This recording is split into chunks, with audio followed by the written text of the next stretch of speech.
My name's Parker. I like printing t-shirts, kind of a hobby thing, and I want to teach you how to print a t-shirt with your own custom design for as little money as possible. Come with me. For your supplies, you'll need a t-shirt you want to print, an embroidery hoop, matte Mod Podge blue painter's tape and paint brushes, organza fabric, and a design that you want to print. Additionally, it would be useful if you had screen printing ink and a squeegee for pushing the ink around the screen later. Now that we have all our supplies assembled, the next step is to get a design that you want to use. For the first time, I'd recommend something monochromatic and with big blocks, not too many small lines. I've chosen this one here. Cut out a square of organza that's slightly larger than the embroidery hoop you want to use. Stretch it across the organza until there are as few ripples as possible. Now comes the fun part. I have my design right here. Obviously not all of it, since I can't fit it on an 8.5 by 11, but I trust my drawing powers.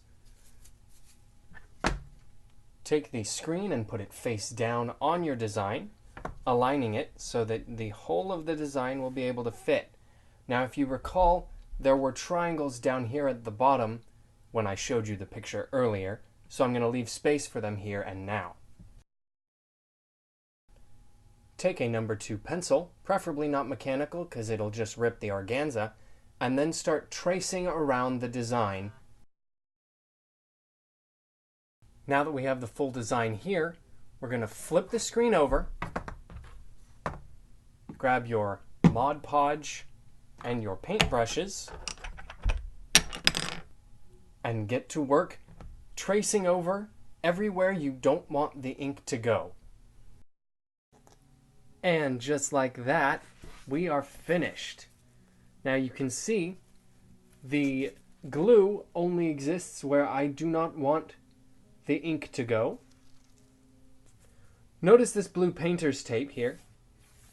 This helps me not have to glue all of the screen, and I'd recommend you do something like that. You can do any kind of tape as long as it sticks on the screen, and it's good for blocking out large areas that you don't want the glue to go. Alright, here we have our shirt that we're going to use, and you can see I've placed a bit of wood in between the two sides of the shirt. That'll keep the ink from going through to the back and staining the wrong side. Take the finished screen and place it on the shirt where you want to print it.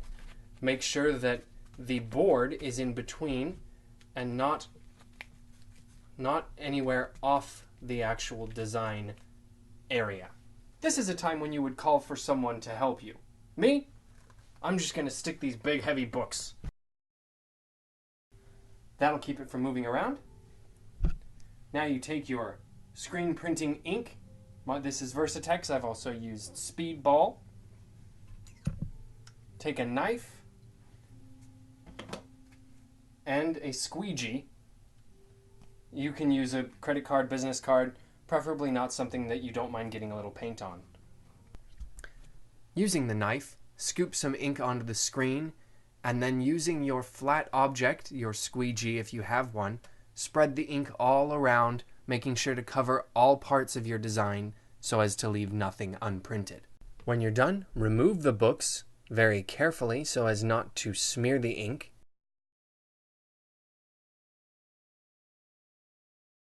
Carefully lift the screen off the shirt straight away without movement.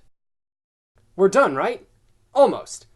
Next step is you take a dry iron and you run it over the shirt with a paper bag in between, a layer of paper. That heat sets the ink so that it'll resist washing. There you go. That's it. I hope this was helpful to you, and I hope that you have as much fun printing shirts as I do. If you have any questions, feel free to leave them down below and I will respond. And until next time, see ya.